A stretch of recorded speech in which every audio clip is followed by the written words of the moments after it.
Good morning, ladies and gentlemen. Here we are, another beautiful day to be alive, another great day to go fishing. Today we are gonna go fish in the rain is essentially what we're gonna go do. It has been raining for the past like a week and a half, and there's been some rain kind of set in here in the East Tennessee Valley, and it is just raining. I wouldn't say it's like pouring the rain, but it's that kind of rain where if you stand out in it long enough, you're gonna get soaking wet. So me and my buddy Michael, he's getting his stuff. You guys have seen Michael, you know him and his brother Anthony.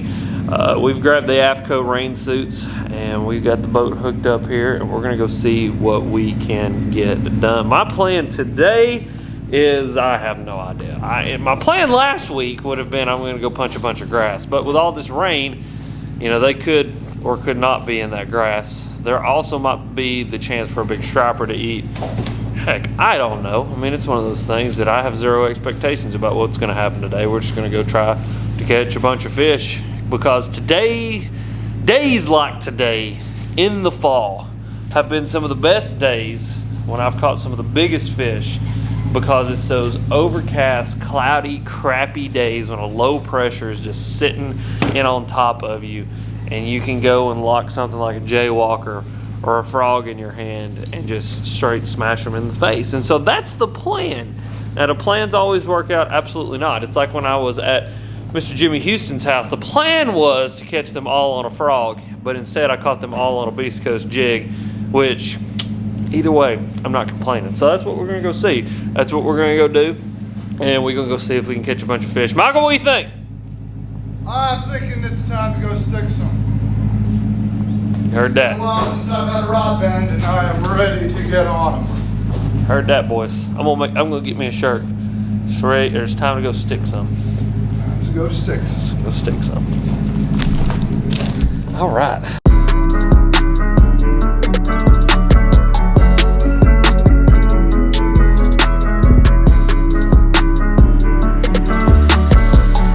Whew, boys and girls, I tell you what, a lot of people talk about fall in East Tennessee and how beautiful it is, and you know, the leaves changing colors and stuff like that, which is very true. It is all very true, and it can be very gorgeous here. But 99% of fall in East Tennessee looks like this right here. Overcast, cloudy, rainy, drizzly, just miserable weather. But these are the days of fishing, and so that is why we are here, half cocked, ready to go.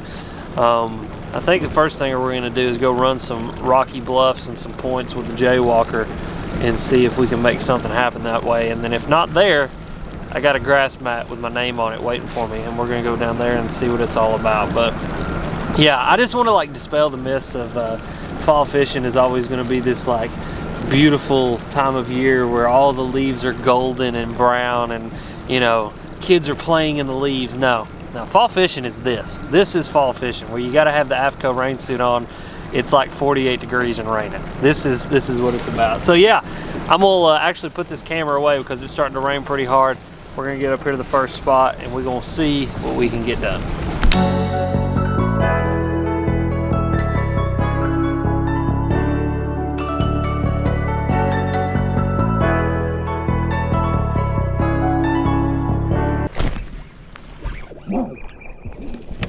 Get him, dude. All right, right here. That's a good sign. Well, guys, there's the first one of the day. Me and Michael tried to make the whole jaywalker bite work, but it just wasn't working. And so come over here, got in the grass. First few punches with the punch rig, we got a bite. It wasn't a big one, but it was a bite. And so we're going to kind of expound on this, take some time, really break this pad down, punch this grass, frog this grass, and see if we can get us an old big one to eat, which they've been eating in the grass really good. And it kind of would make sense, you know, with all this rain that we've got going on, this grass is going to hold a little bit more heat. This is where the bait's going to be, the oxygen's going to be, the cover's going to be, and fish are going to be as well. And so, yeah, we're going to keep on keeping on. Keep on throwing the old punch rig here, the old frog, and hey, see if we can get done. There we go. A little bit of a bite. Two's not a pattern, but it's starting to make one. So let's talk about breaking down these mats. Breaking down a massive grass mat like this can be a very daunting task. I mean, you guys probably can't see it because it's raining, but this grass mat expands probably, I'd say 600, 700 yards by 200 yards across. So it is a massive grass mat. And Michael just asked me, he said, you know, do you ever cut up into the grass mat? Which you can, but honestly, you lose your efficiency as far as being able to fish as much of it as you can, present the bait to as many fish as you can, and try to get as many bites as you can. And so for me, the thing that I try to focus on is about the first third of the mat right near the grass edge, because for the most part, most of your bass are going to be hanging out right on that edge, using that edge as an ambush point, using just the inside of that grass mat as a piece of cover. And then again, obviously this grass is going to have a ton of bluegill in it, a ton of bait fish, and a ton of oxygen, so that makes the bass want to live here. But really, when I'm punching like this, you know, I'm not like trying to punch all the way to the middle and then, you know, kind of halfway back and then do the edge. I'm literally just going up the edge of this grass mat, punching, you know, the high percentage areas, the little cutbacks into the grass mat, the little points out in the grass mat, anything that looks just a little bit different. Because when you really get into the expanse of the grass mat, like what Michael's fishing with the frog, what Michael's doing is he's kind of playing, you know, cleanup behind me. You know, I've got this second person in the boat with me that's able to cast that frog out there, cover a ton of that grass mat, and have the potential to get those bites that are further back in the mat. But when it's just me by myself, or I'm trying to present the bait in the most efficient way that I can and get the most bites that I can, what I'm going to do is I'm just going to punch that front edge of this mat and really kind of get those fish that are living on that front edge to react to this thing.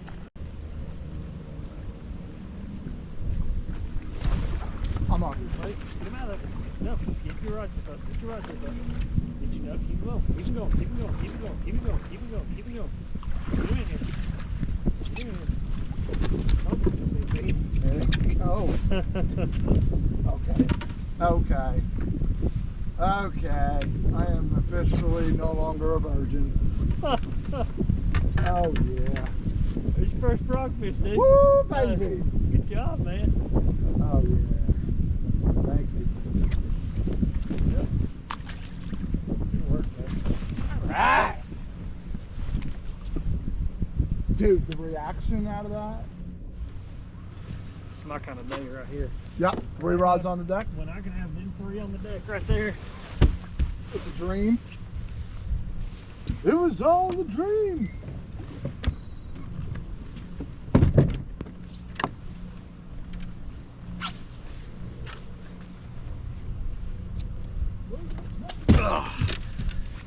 Well, boys and girls, it's working itself out, I think. I don't know. We got 2 on a punch rig, 1 on a frog, 1 missed on a frog. So that means that they're eating this kind of stuff and that they're in the grass. So we're going to go expound on that. So far, so good on the day. We just got to find some big ones now. Got to find the big ones.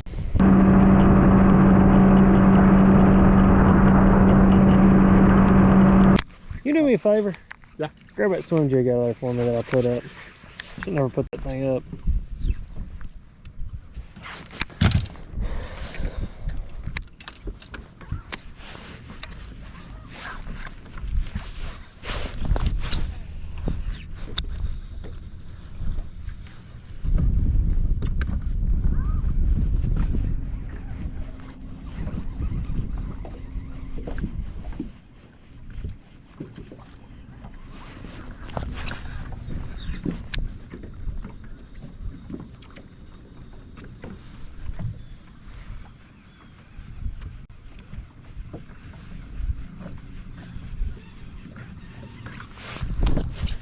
Right there. You see that? Oh yeah. Got it. Got it. Yep. That's good. There you go.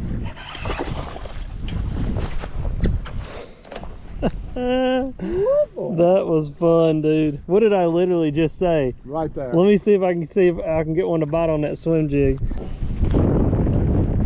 And golly, guys, look at that freaking fish got that thing. Look at the sugar craw claws hanging out the back. There we go. Golly, guys. That was freaking fun. That was fun. Well, guys, it's looking like it's going to be kind of a junk fishing kind of day, which it's not super surprising since we are, you know, right in the middle of this front, kind of technically post cold front. This is definitely the back third of the front that's moving through. It's been a humongous front that has moved through, that's brought this colder air in. But I picked this Swimjig up, kind of starting to hit the outside edges of this grass, you know, right up next to these mats. I saw a couple fish blow up earlier on the outside of the mats around some of the, you know, the wood that's kind of standing on the outside edge of this mat, and thought, well, that tells me that there's some fish that are wanting to be out here eating. And so picked up the Beast Coast Gorilla Swimjig, put me a little chigger craw on the back, which I need to grab me a new one because that one's trashed. Just a little Bama orange or Bama bug chigger craw on the back, a little 3/8 ounce swim jig. Just kind of swim around the outside edge of this grass because, you know, it looks like a bluegill, and that's what a lot of these bass are eating, are bluegills. And so, you know, it's a big protein rich meal in that bluegill, and then plus that thing is probably going to be the most efficient tool that I can use in this grass, even more so efficient than, say, like a spinnerbait or something like that, because of the simple fact that you don't got those blades turning, you don't got a trailer hook that's going to be grabbing a hold of the grass and stuff like that. So you want to be as efficient as possible, and that swim jig is going to be a super efficient tool in this grass, and so that's why I picked it up. But we'll toss this thing around for a minute more out around the edges of this grass. I mean, again, it could be a junk fishing thing. It could be onesies and twosies, you know, a fish here, a fish there, and you really got to kind of piece the bite together, which if it's that, you know what, I'm good with that too. I like this kind of fishing, so we're going to stay after it and see what we can get done with that. But yeah, that's that. There's that. And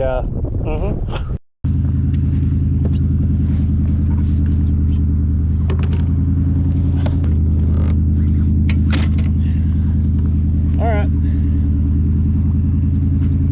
we good, boys, we good.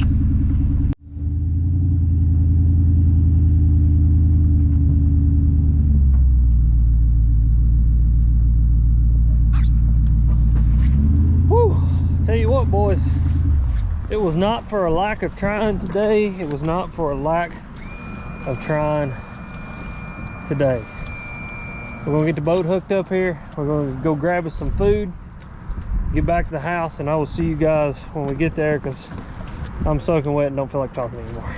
Well, ladies and gentlemen, here we are back in the beer barn. We have made it home and got a little dried out. Not completely dried out yet. I got the fan sitting on the back of the boat. We're waiting to turn it on so that I can dry this boat out because it is soaked. It never at one point at all stopped raining today until I pulled into my driveway and pulled the boat in the garage, and it stopped raining. But, you know, that's how it shakes out. But this cold front that is moving in is bringing a lot of rain, and it was kind of interesting today because today not only was a perfect example of junk fishing and, you know, really adjusting all throughout the day to get bites, but it was also a great picture at how much water temperature and how much rain can affect water temperature will affect bass and the way that they act. You know, you got this big cold front moving through, and this cold front is bringing cold weather. Obviously, that's why it's called a cold front, but the rain that is falling during this cold front is very cold rain, drastically cooler than the water temperatures that we have right now in East Tennessee. And it was crazy today because when we got to the lake, I was reading anywhere from 65 to 67 degrees water temperature, and by the time that we left, I was reading anywhere from 54 to 56 degree water temperature. So a 10+ degree temperature drop throughout the day, and that really affects the way that those fish act. You know, a bass cannot regulate its body temperature like we can. It is a cold-blooded creature, a lot like a snake. Even though it's not a reptile, it still is cold-blooded, and so it relies heavily on its environment to dictate its body function in a lot of ways. And so as those temperatures start to drop throughout the day, those bass become more and more lethargic. They become more and more apt to get up next to something that is holding heat that they can get next to and that they can just hang out next to until either they get regulated to the temperature that they're living in and or the temperatures rise back up. And so it was one of those days that we capitalized on a bite window in this morning, got the few bites that we got, and then as the day went on and as those temperatures dropped, that bite window started to turn off because those fish were reacting to the massive temperature drop that was going on, and they just stopped moving around. I mean, it's a lot like us. If you walk outside, you know, in the morning and it's 75, and then by the end of the day it's 40 degrees, you're going to have to completely adjust the clothes that you're wearing, the things that you're doing, the way that you interact with your environment.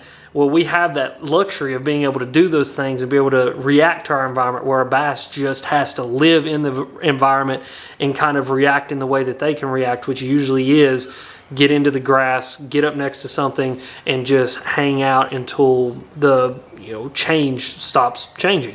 So yeah, I wanted to talk about that. I also want to talk about what we were throwing on to catch the fish that we did, and really talk about why I focused on what we focused on today to catch the fish. And a lot of it had to do with the fact that I knew the temperatures would be dropping all throughout the day. So the first few fish that we caught come out of some matted vegetation. Michael was awesome today because he actually got his first frogfish ever and got his first frogfish out of the mat, which was really cool to watch and really fun just to see him do that. Kind of had to coach him through that fish catch because he wanted to get that rod tip down because he wanted to keep that bass from jumping, but I kind of had to explain to him, you want to get him out of the grass and get him heading your way. But he caught that one on a frog, and I caught my two out of the matted vegetation on a Berkley Max Scent Creature Hog in South African Special, punching that on a 1 ounce Beast Coast Bama flipping weight, some 50-pound braid on a 7.6 heavy Veritas PLX with a Abu Garcia Zeta reel on there, 7.5 gear ratio. And that's what I caught my first two fish on this morning, punching that matted vegetation. Kind of the area that we were punching was a pretty cool area. It's a big hump up in the river channel, and grass grows on top of that hump. But what was cool is where those bass were sitting, there was a lot of current dumping into that side of the mat. And so those bass were just kind of sitting there waiting for stuff to come to them. But they were in that matted vegetation. That's one thing that if you have vegetation in your lakes, especially matted vegetation, that is going to hold heat just a little bit longer than about anything else in the lake. And so what those bass will do instinctually is go bury themselves up in that grass because it holds that heat. It's going to have food for them to eat. It's got plenty of oxygen, plenty of cover. It's got everything that those bass need to survive in that area. And so when you have these cold fronts coming through and those temperatures drop like that, going to that matted vegetation, whether it's during the cold front or post cold front, is going to be key. And punching is one of my favorite ways to just present something right in front of their face and give them an opportunity to eat it. Because sometimes, like with the frog, Michael had that one good blow up on the frog, but he had 4 or 5 other ones that would just push the mat up under it and not fully commit to it. And a lot of the times, they'll react to that frog, but they don't totally commit to that frog when those temperatures are dropping. And so having something like your punch rig rigged up, where you can actually drop something down in front of their face, can be huge. And then the second fish that I caught, which was my biggest fish of the day, was on a Beast Coast Gorilla Swimjig. And now that was a super interesting bite, because what that was a fish that was schooling on the edge of a mat, and it was schooling on bluegill. And I'd actually seen it schooling, pushing bluegill around, and I kind of knew, I don't know, it was one of those instinctual moves for me. I told Michael, I said, hey, grab that swim jig. He was messing around in the box getting something. I said, grab that swim jig out for me. And I said, because I think I can catch that fish. And sure enough, that fish came up schooling again. I casted that swim jig over there, and I mean, this looking a lot like a bluegill. He absolutely smashed it. And that fish really, I think, was capitalizing on the edge of those mats, using the edge of those mats to push bait and to eat and corral food on the edge of those mats, but then still be able to access that mat and get back into it if it wanted to. And so that was one of those deals, wind blowing down that mat, current pushing down that mat. You have bluegill schooled up all along the edge of that mat, and that bass just was in there doing its thing, doing what it does, which is eat bluegill. And I was able to throw this in there and to get him to bite. But that's a Beast Coast Gorilla Swim Jig, 3/8 of an ounce in green pumpkin. I had that paired up with a Bama Bug Chigger Craw. This is the full-size Chigger Craw, just bit off that top little portion there. Had that on some 50-pound braid on a 7.3 medium heavy Veritas PLX. Abu Garcia Zeta, 7.5 gear ratio on this one. And yeah, I love that. I was throwing that on braid because I was fishing in the grass. You know, I rigged this rod and reel up specifically knowing that I was going to be in the grass, and I wanted to be able to make sure that I would saw through any of that grass or be able to get that jig and that fish up out of that grass if it were to bite it when I was tossing the swim jig around. And then plus two, zero stretch.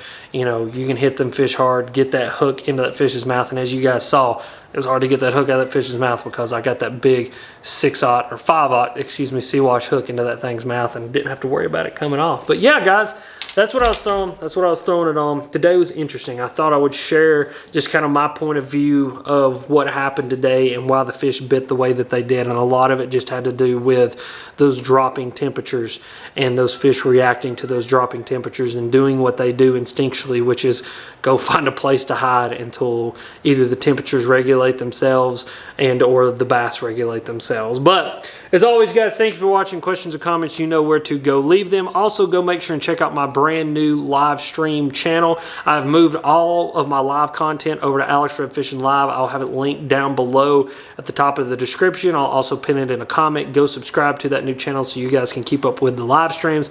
And as always, you guys are sweet. Thank you for watching.